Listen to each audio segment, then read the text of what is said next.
that's what I want, you know, and especially for Black femmes, for me, it's a big deal for them to be on their stomp on the way to work, or in Mm. the car on the way to work, or on the way to whatever the fuck you don't really feel like doing every day, you know, but you are doing it. I want to at least be like, somebody hears me and has made the soundtrack that's going to make me feel like I'm in a film about this part of my life, and it's going to lead to some triumphant moment. And that's kind of, you know, that's kind of the what I want to implant. Um, so he makes me feel those feelings. So I know that if I feel those feelings, it's going to translate for other people, and that's the goal. I feel like track 11, Bruises, that you referenced before, really does that. Like obviously when I was looking through how other fans have reacted to the record, this was a highlight for them. But I think particularly when you sing, I changed my fate and my girl did the same, and we came to Period. destroy. Oh my Period. God. It's so I iconic. thank you so very much. It's something that it means so much that you would point to that lyric, because that is, you know, a lot of Geneva and I's conversations were centered around how we're experiencing other men of color, Mhm. whether it's passive or active. So there's the active misogynist, you know, the person who's spitting the misogynoir in an overt way, and we are hating it. The other one is the friend that's watching it. Mm. And this song is my rebuttal to both of them. And it's like, yeah, it's probably my most frustrated on the record. Um, and maybe Raven is also that, but I think Raven has more of a release, whereas Bruises is more just like, I'm sick of your shit. Like, Hmm.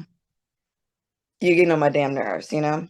That is the place that definitely comes from. And that line in particular is just meant to articulate something that I think a lot of us are experiencing, in that um, you're not special for Hmm. experiencing hardship. You're not the only person who's struggling. And in fact, you're not dealing with misogyny. So shut it. Look at my girl and I are doing the same thing. We're quietly busting our ass and uh making a way, kind of literally. Finding ways to get things done without harming people. And you have to do the same. You Mm. know, you're mad, but I'm saying, find another way. Mm. You know, I think, and you know, when I sing that part, I just remember I would do this thing where I'd be like in my mind, you know, I'd be like, um, what's the line again? So it is, I changed my fate and my girl did the same, and we came to destroy. Yeah, I changed my fate and my girl did the same, and we came to destroy. You know, just had this thing in my mind that if there was a video, it would be like all of us posing like we're about to kick your ass, you know? But there is, I don't know, there's a way that it just speaks to the resistance that I think we quietly and loudly have. Um, and and that I wish men, and sometimes just mask people, would invest less in that, Mm. and take cues. You know, I think a lot of us in partnership, at least for me, in partnership, I think I've always thought, I'm going to do something. I'm going to show you how I deal with this problem. I'm going to do it, and I'm going to be so kind to you that you notice. Mm. And then the next time you're in that situation, then maybe you will do the same. And it just does not work that way. The returns are not very good. Yeah. No, it does not work this way. And so, yeah, this is definitely meant to address that directly. Another fire moment that popped up on my feed the other day that got me so excited was the fact that you're in this Ferragamo campaign. Oh yeah. Oh my God, it's so sick. Like your posture in that picture. I was so intrigued as Thank to like you. this relationship, and I was doing a bit of deep diving into your conversation about being involved. And yeah, I just wanted to speak about the relationship that you have with doing fashion stuff like this, and also why it just seemed like a no-brainer to, be a part of one of your mates' campaigns. Well, what is so cool about, I don't know, I just feel very privileged, but also there's a way that we are actively working towards a way of working. I don't know how to explain it. Like, I think, the default setting in most of the creative industries is you are going to sacrifice a lot. You're going to experience a lot of bad treatment before you can do something amazing. This is kind of the default setting, especially for fashion. I would say for fashion and for the art world, it low key equals like you have a lot of stories about how terrible it was, and then somebody says you're now legitimate, and then it becomes that. Um, and I think that what's so cool about my friends in London and just, I guess, the community that's surrounding Max and the work he's doing, also me and the work I'm doing, is that we're all trying to support each other, and that we're just genuine fans of each other's work. Um, Max has been a fan for a long time, and I met him. Like I met him at um, my friend Misha. Um, she has a party called PDA in London, and PDA is kind of the hub, has been the hub. It's not a consistent thing. It was at one point, but it just has sort of fostered a community. It's a place that everybody can kind of be at the same time. And that party is where I met Max. Um, and in fact, the Let Me Know video. I don't know if you've seen the Yeah. Let Me Know video. Max is in the Let Me Know video. Ah, I know. It's full so circle. This makes sense why meaningful. everyone was cheering and so excited for that debut show. Like, yeah, there's so much history. It's so much history and like so much everybody working together to support each other's individual endeavors. Like I have never seen I don't know, that type of community. Um it exists in pockets, but usually it's a clique or a crew or a Mm, band or you know what I'm trying to say? It usually is something that's an organized name group, collective. And in this case, it's actually way more loose, but the devotion is as if you were in a band together. yeah. This is what it feels like. And yeah, I don't know, the full circle of like, Max being in the Let Me Know video at the party scene at the end, and him like being like, oh my God, I'm such a huge fan. I like can't deal, and then just seeing him level up every single season to it leading to this Ferragamo thing. It felt like a triumphant moment for him, but also just for the community of people that I know and am a part of in that space. It was just, I think for all of us, it's just like, let's just one at a time lift each other up into this in this way. Everybody's working individually very hard, and there's work that no one can help you with, you know, but it's so beautiful when everyone is doing everything in their power to make whatever anybody has going on be the best thing it can possibly be. And I feel that with all of my work, the homies have come through to support, whether it's a video, show, or just any part of what I do, just feels very held. And I think that's a really special relationship to be having in a community of several people who don't do the same thing, you know? For sure.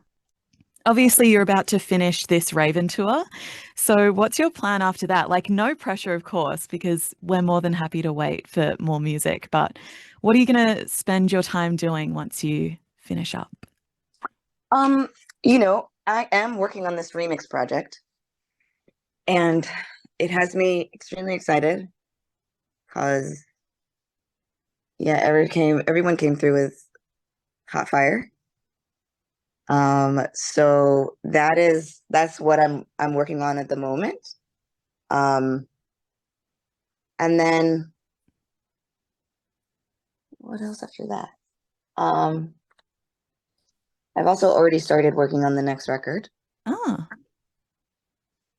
I have. And I'm really excited about that sound. Um, yeah, I'm just very excited about music, to be honest. I just, in these moments, when we get to this part of the conversation, me and my friend Asma, we do this thing where like if we're describing things too much and we're just like got really, really deep in the description, as soon as we get to that part, we're like, I love music. yeah. And it I'll keep doing what I'm doing. just love this. I'm so happy to be making music. These remixes,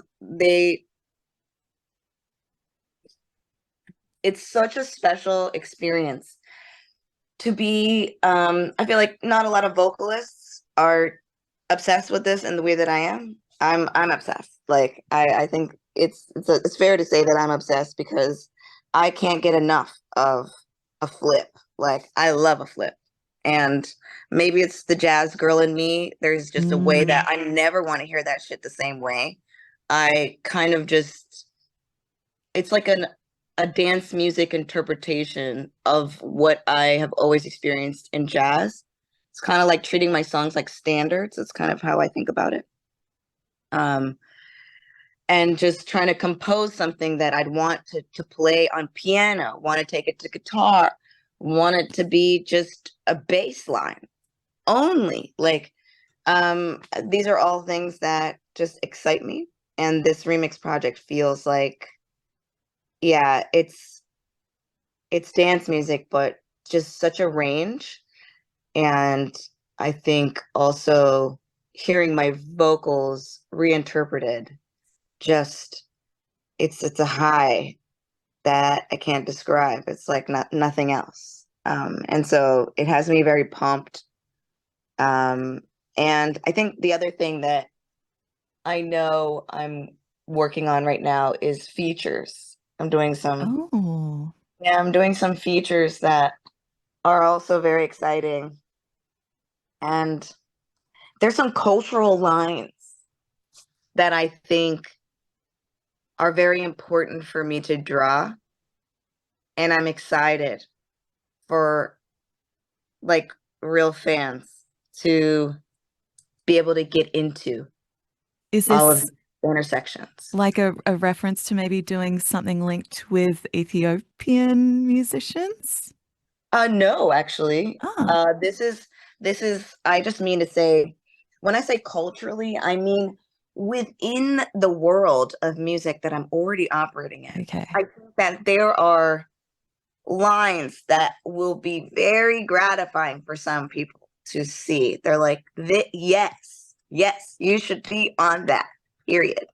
And what I'm trying to do is like make it feel like, not, I love, here's the thing, it all is natural, but I also love being crafty about my shit and just, everything's a story. Why shouldn't it be, So as much as possible, I'm interested in like an arc, a narrative, a Yeah. thing, an era. I love that. Interwoven. We Beautiful. want that. We want that. And so that's one of the ways that um I just mean within dance music, within hip hop and other R&B, just like black music in general. That's what I'm saying. Like I think culturally one of the missions of the record of Raven was to be like, this is black music, so is this, so is that, so is this, so is that too. also this. Black hands made this, also this one, and just kind of continue to just, I don't know, reiterate that over and over again, and speak to the expansive nature of the music that Black people have, not just like that originate in Black culture, but also that we're currently just flinging away, So that is a big part of the mission of the record. And what I love about features is that it allows me to do something similar with other people in this way. Exciting. Yeah, so I'm really pumped about that too. So we've got some good hints in there, I feel like. So I feel that's like I've good. dropped a little. I've A little made it sprinkling. a little bit. Yeah. Final question. So I do this segment called the Honey Pot where guests will come in and discuss like a track that they reckon the audience should listen to. So I just wondered, what would you want to leave us with? What particular track? Oh, wow. Just give me 1 second. This is hard. Can you give me any more of a prompt? Is it just like, yeah. So I guess when I was reading your interview with Hannah Gregoris from The Georgie? Atlantic. Yeah, Georgie. Yes. I really loved that quote where it was like, if you came to the club to disassociate, I'm about to make you cry. So I thought maybe something from the Cathartic Cry catalog. I never read. It was at the top of the article and I found it so funny. So yeah, if you want to do something within that world of like a good cathartic crying song, but also hits really well that you go to. Okay. Feel like that's Thank a you very for that. specific playlist. No, I appreciate that. I'm like, just give me 1 second. Yeah, Um,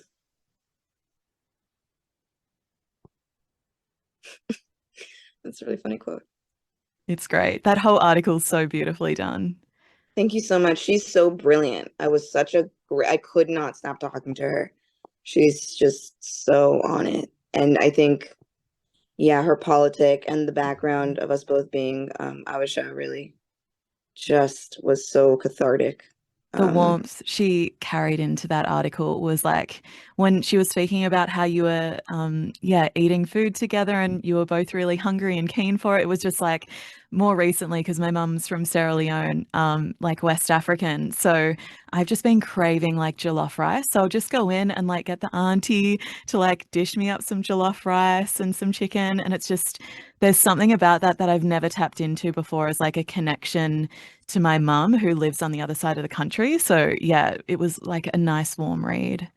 that means so much to me. Yeah, it's a big deal to, I don't know, to experience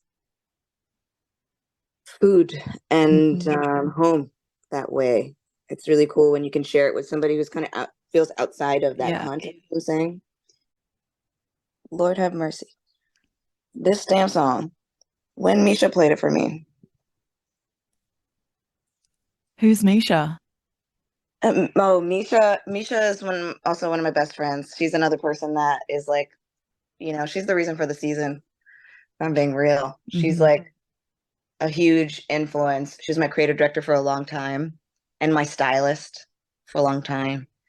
So much of what the identity of Kelela that I think a lot of people are familiar with, it obviously manifests from who I am and what I do, whatever.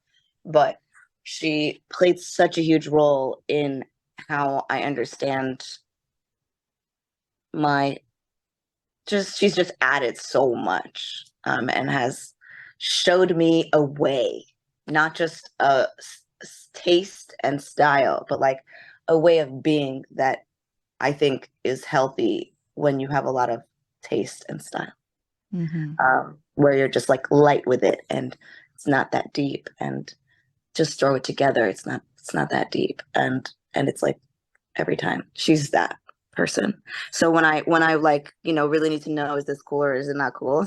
She's the person. She's the person.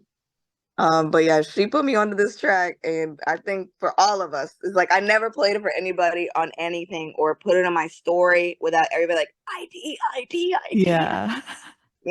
Losing our minds. Like if somebody plays in the club, it's because it's the vocal, is how he put the vocal together. I mean, first of all, let's just talk about it's Brandy's layering. It's her, she's a recording artist. She's an amazing live singer, but really I don't know, explain it, what she innovated is the sound of one line going into the next, the sort of endless phrasing that's created through many layers of vocals in a session, and how to stack from one to the next in a way that's like creates one run that don't even know you don't even know exactly what's going on, but you can't even imitate it all the way. You know what I'm saying? That's what she does. And this song highlights this, her, these little crescendo stacks. And then the drop. So this song is Tears by Dead Man's Chest. It's an edit of a Brandy song that we all know and love. Beautiful. Thank you so much for your time. I really appreciated it.